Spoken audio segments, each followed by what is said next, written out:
Hi friends, మీ మెదడును తిక్కమక పెట్టే 3 ప్రశ్నలు అడతాము. 10 సెకండ్ల సమాధానం చెప్పాలి. 1. కుక్క ఎలా ఉంటుంది? 2. చెరువులో నీళ్లు ఎలా ఉంటాయి? 3. చెరువులో పడిన మేక బయటికి ఎలా వస్తుంది? ఈ 3 ప్రశ్నలకి 10 సెకండ్ల సమాధానం చెప్పాలి. Time start now.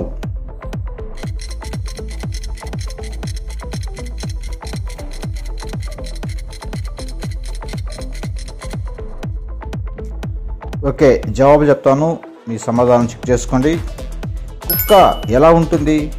దాన్ని ఒక తాడు తీసుకుని కట్టేస్తూ ఉంటుంది, లేకపోతే పారిపోతుంది కదా. చెరువు నీళ్ళు ఎలా ఉంటాయి? ఆ చెరువు చుట్టూ మట్టితో కట్టేస్తే ఉంటాయి, లేకపోతే అన్నీ వెళ్ళిపోతాయి. చెరువులో పడిన మేక బయటకు ఎలా వస్తుంది? నీళ్ళలో పడింది, నీళ్ళతో బాగా తడిసి బయటకు వస్తుంది. ఇవి సమాధానాలు. ఈ 3 సమాధానాలు మీరు ఎన్ని సమాధానం జవాబు చెప్పారో కామెంట్ చేయండి. Okay friends, thank you for watching. Please subscribe, like and share.